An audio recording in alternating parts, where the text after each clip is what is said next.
What up, what up, what up? Welcome back to Boston's Banter, where the sports are wicked and the banter is Pissah. I'm your host, Frank the Bank. With me, as always, is Keith LaCava. What's going on, my broster strudel? Broster strudel. Not much, Darren Broles. Good to see you, Frankie. You too, man. Last week, we had the Pro Bowl Stat Challenge winner, Mike Whitney's brother. Brian Whitney, Brian he Whitney, was 1 point off, man. What was the final score of that? Like 79 to 63 or something like that? High-scoring affair. But that's good. Yeah, good guess. Very good guess. So yeah. This week, we got 2 new cards. Jalen Hurts Select Die Cut Prism card, really cool card, and a Pat Mahomes Touchdown Masters. So we're going to ask for the total yards from both quarterbacks. So they're rushing and they're passing combined. So how much Pat Mahomes and Jalen Hurts has this week. So that'll be the stat challenge this week for the Super Bowl. Why don't we jump right into Wicked Pissah News? Here we are, Frankie, and again, Wicked Pissah News. Start off with the Bruins update. So, Frankie, unfortunately, the Bruins dropped from 4th to 6th in the past week. 6th, bro. We went from 5th up to 4th, now down to 6th. 1 and 2 in the last 3 since our last episode. Just been real bad. So currently sitting at 26, 22, and 6 on the season. Let's break down what they did this past week, Frankie. So they lost to the Sabres 7-2 in Buffalo last Tuesday. I know, 7-2. Buffalo's terrible. They had like 18 wins. Followed by a 6-2 home loss versus the Jets last Thursday. Then lastly, a 6-3 win over the Rangers in Boston this past Saturday, Frankie. Yeah, I mean, the Jets are nasty. The Jets are one of the best teams in the NHL. I mean, it was crazy, though. We watching the game, they tied it up on the shorthand and then immediately gave up 2 goals right away, and they ended up, again, it was 2-2, they lost 6-2. Yeah, they've been doing that constantly, too, like letting up multiple goals within a few minutes and stuff. We saw that the other week, too. Oh, it's crazy, yeah. So, man. I mean, the Rangers win was a big win, but, yeah, they're not playing good right now. They got the Wild tonight. Wild's a good team, too. They're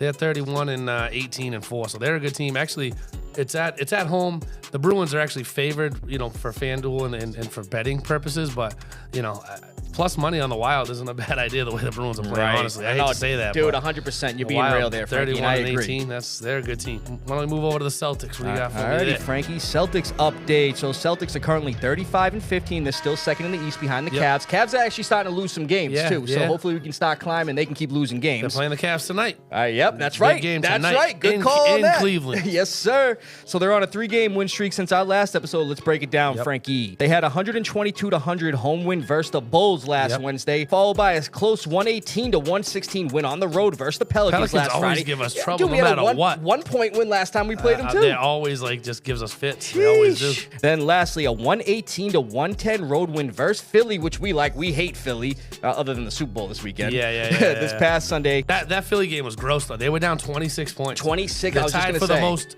of any comeback this year of any team in the NBA, down 26. We won by 8. I was going to say. Crazy, but that's like, to be down 26 and Embiid didn't play or nothing. Right. That was kind of ugly, but well, the thing glad is, they got the win. Well, absolutely. The thing is with the Celtics, too, man, we've seen them have a lot of big leads that they end up losing. They lose, yeah. You know what I mean? So it showed that they could be resilient, climb back from a 26-point deficit. Yeah, but to be down to 26 without Embiid there, right? I mean, that should never happen. I'm sorry. No. They're 5.5 back of the Cavs. Hopefully, they can get a game tonight and make it 4.5. That's what I'm saying, brother. So, yes, sir. What else you got for me? We got a lot of NBA stuff this week. Yes, sir. So, Frankie, NBA trade deadline's coming up this Thursday, and we got some notable trades that just went through this past week. So we'll start with the smaller one. So the Utah Jazz have acquired P.J. Tucker, Mo Bamba, and a second-rounder from the Clippers for Drew Eubanks and Patty Mills. So we saw a bunch of veteran players being moved there. You know what I mean? Go to the other ones. Who cares about that?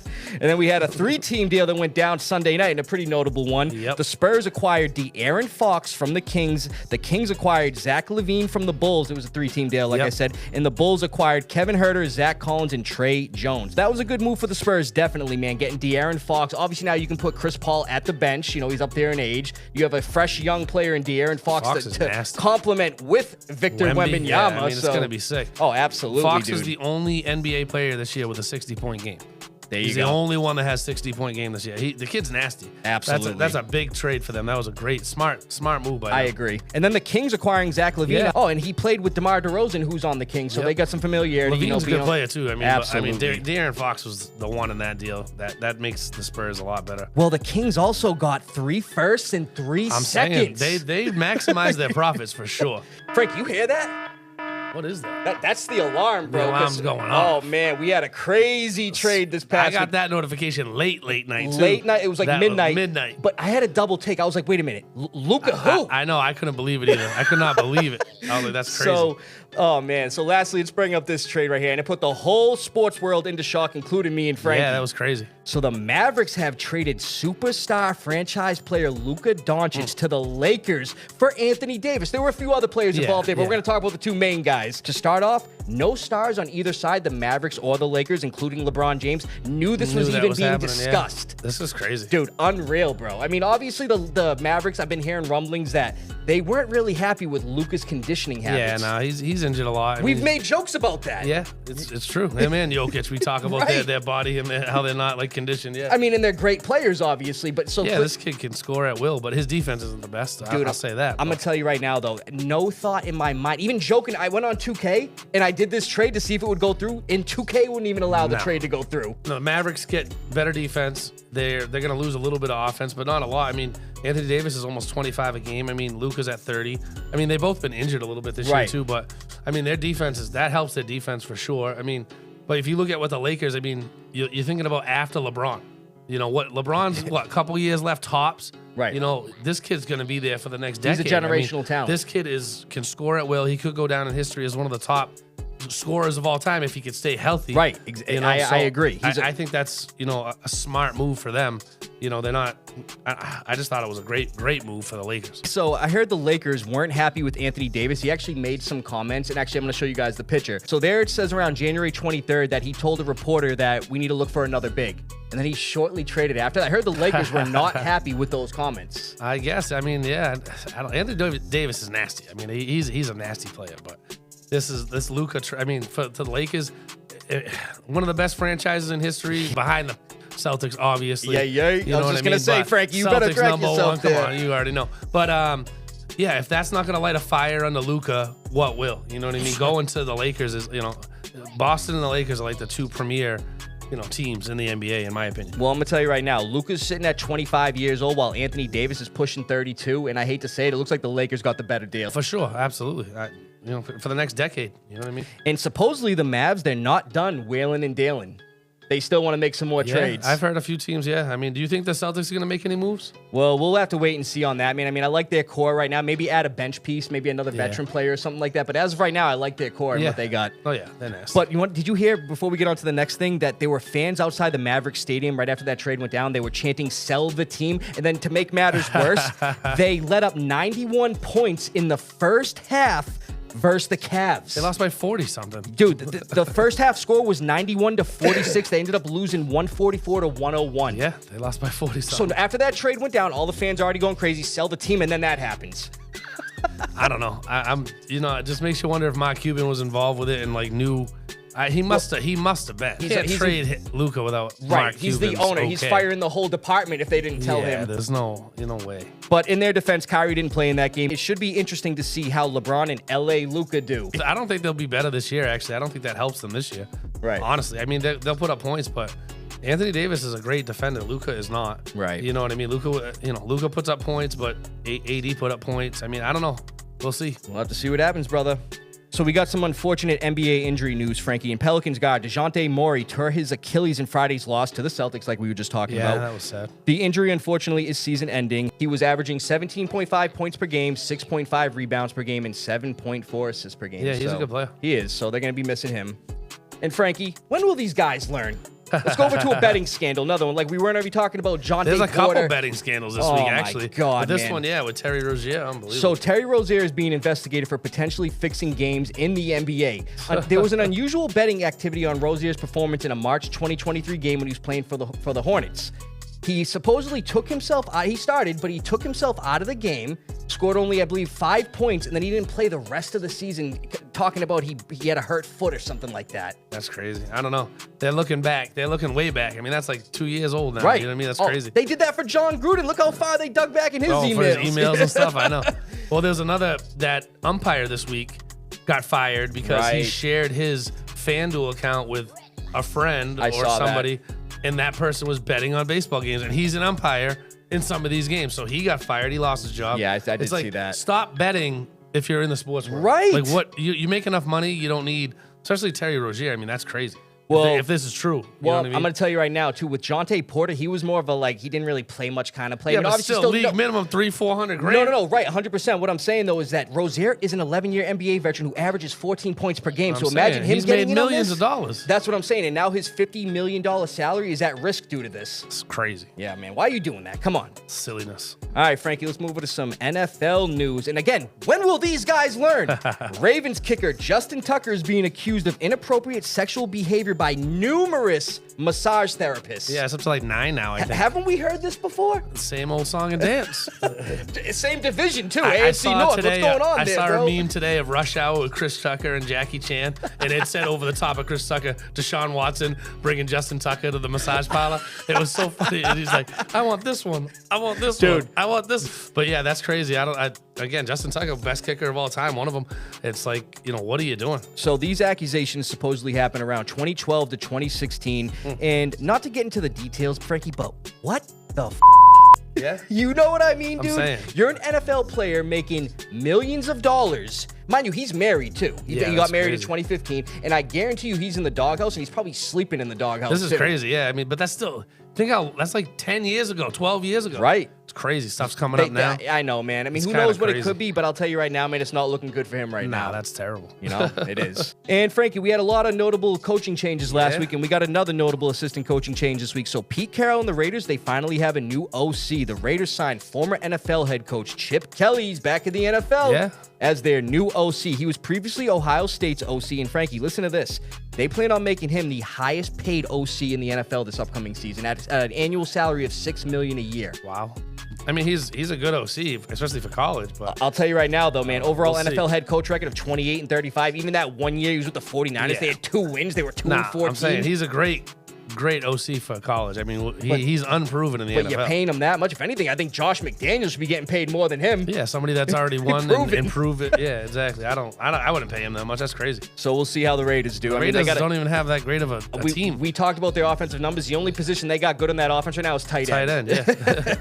All right, Frankie. So then lastly, we got some trade news in the NFL. Potential trade news. Yep. So first we'll start with the Rams, and they're actually seeking a trade for Cooper Kupp. He didn't ask for one. He wanted to finish his career with the Rams. Yeah, he said that. He said he wanted to be there his whole... It caught him by surprise, too. Absolutely. So they're not wasting any time. They want to find a trade partner immediately. Yeah, his roster bonus is in March 4th or 5th or something like that. They're going to have to pay him $7.5 million. So, yeah, they're trying to definitely... They got Puka Nacua. He took the reins as the #1 receiver over there. But I'm going to tell you right now, obviously, I think the Patriots need to make that phone call. I mean, why not? He's due $20 million.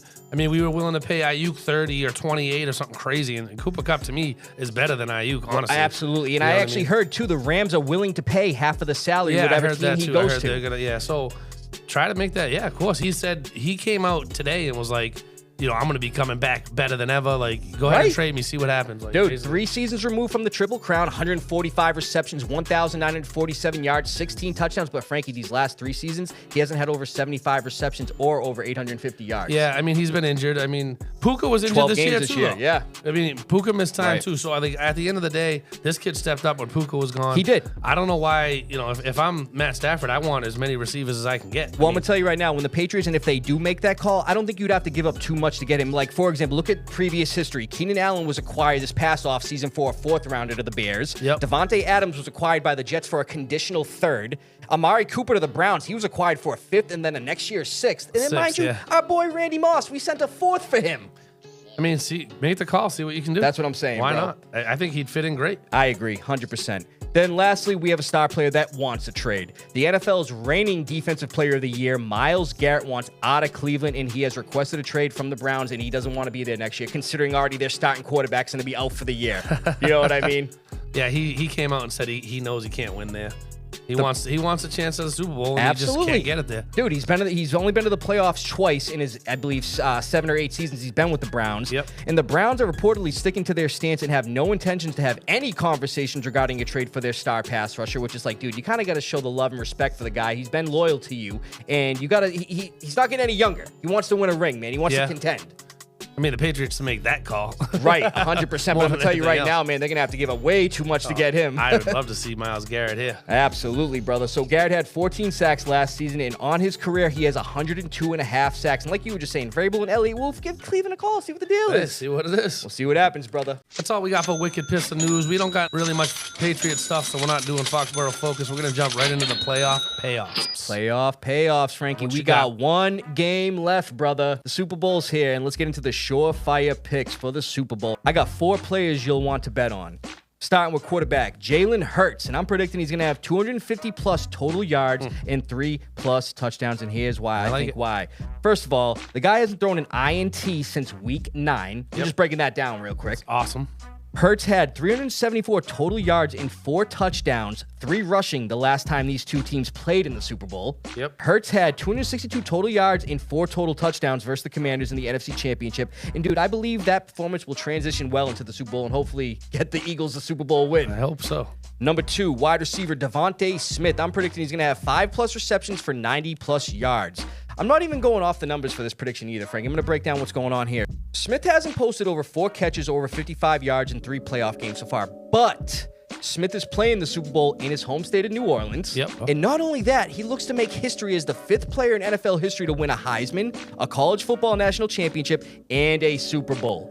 I mean, I like that. I mean, what Andy Reid does and that defense does for KC is they take away the number 1 wide receiver. McDuffie's going to be on A.J. Brown. So you would probably see Devontae Smith really benefit because they like to take away the number 1. Absolutely, so brother. I really would expect him to have a good game, actually. And like I said, man, it's going to be a little boost for him, and I think that'll get Smitty going off in the Super Bowl. Yeah, I think so. And then, Frankie, I'm going to bring up 2 random touchdown scores I think are going to happen in the Super Bowl. I'm going to go with tight end Noah Gray. Travis Kelce's obviously Mahomes is all reliable over there. We can't deny that. Of course. Gray has a 90% reception percentage in the red zone with 9 catches on 10 targets. Mind you, he has 5 total touchdowns on the season. 4 of those are in the red zone. That's 1 more total than Travis Kelce in the red zone. Yeah, Noah Gray's been good this year. And the Eagles, they have the 5th best red zone defense. They're up there in the total ranks of the defense, number 1 in total, number 1 in pass defense. But I'm going to tell you right now, I think they can lose focus of Gray down there trying to focus on all those other guys. Yeah, especially Saquon Barkley. They have so many weapons. And then the last random touchdown score, I think, wide receiver Jahan Dotson. Dotson, huh? So I'm well aware Dotson only has 1 catch for 11 yards and a touchdown in this playoffs in 3 games. Well aware of that. But I think with the Chiefs' 18th ranked pass defense and having to focus on, A.J. Brown, like we just talked about, Devontae Smith, Dallas Goedert, and even Saquon, we'll see Dotson get some looks. But there's been a lot of times in Super Bowl history where we've seen guys who practically did nothing in the regular season go off in the Super Bowl. And I got a few examples here. Chris Matthews of the Seahawks against the Patriots. The guy had 0 catches in the regular season. He goes off in the Super Bowl for 4 catches, 109 yards, and a touchdown. And I got to bring it up. Hate to, but David Tyree of the Giants, man. The guy had 3 catches all regular season. And he had 3 catches, 43 yards, and a touchdown in the Super Bowl, bro. Unreal. I'm telling you right now, I didn't want to bring it up, but I'd like to see Dotson get added to that list because I really think he could score a touchdown in this game. He would. I thought he'd be better for them anyway. That's what I'm saying, bro. So Frankie, let's hear that last FanDuel Super Bowl picks. So I did the MVP one this time where you pick 5 guys and you pick 1 guy that it costs 1.5 times, and that's your MVP of the game. So I put Jalen Hurts in there. He was 13,500, so he gets 1.5 times the points, whatever his points are. When I do this, I always take both quarterbacks. So I took Pat Mahomes also. Oh, okay. All right, so he was 14,000. And then I got Saquon Barkley. So I picked the 3 most expensive people. And then I plugged into just hopefuls. Let me guess. Would you plug in like Juju or something? I got Juju Smith, who had a good game last week. And then I plugged in DeAndre Hopkins. So those are my 5 guys that I put in my FanDuel this week. I like that, actually. Juju's been getting the looks. I thought about sticking a kicker in there, honestly. I thought about putting like Bucker in there or somebody and just hoping for the best. But Hopkins and Juju, Saquon Barkley, Pat Mahomes, and then my MVP double, 1.5 times the points, Jalen Hurts. So should be a high-scoring game like last time they played a couple years ago, and we'll see. And Frankie, that's going to do it for playoff payoffs this season, brother. Yes, sir. See what happens in the Super Bowl, man. That's all we got for the playoff payoffs. Let's get into the last NFL lava round this year. Oh, man, it makes me sad, bro. The NFL picks, here we go. We got 1 game left. Before we get into that, Frank, did you see the Pro Bowl, though, like we were talking about? 76-63. Yeah, it was NFC. crazy. It was fun to see Drake May get picked off. Yeah, I did actually. Pick six. And dude, they're all out there laughing. And Yeah, stuff. they're It's not having a even good time, Dude, though. I know they are, man, but the Pro Bowl sucks nowadays. Yeah, it's not what it was before. All right, Frankie, so let's do it, brother. The Super Bowl predictions. I can't catch up to you in the total pick, so Frankie, Chiefs versus Eagles, who you taking? I'm going to take the Eagles just because I think they're the better all-around team, and I hope that Casey doesn't three-peat. Yeah, man, I'm taking the Eagles too, and mainly because I don't want to see Kansas City three-peat, and I think the Eagles have a better team. I mean, if you look at the defense, they're one of the best all-around defenses all year long.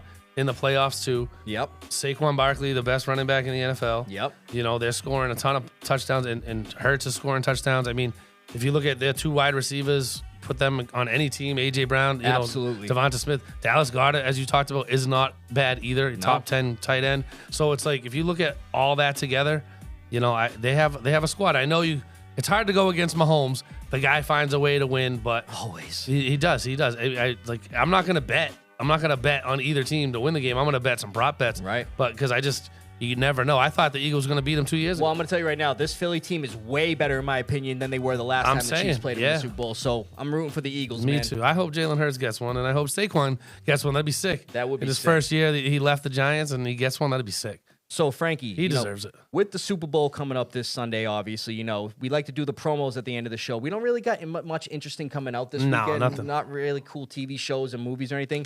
But we do got a simulation of Super Bowl 59. Let's get into it, brother. Super Bowl 59 Madden simulation in New Orleans, Frankie. Here we go, brother.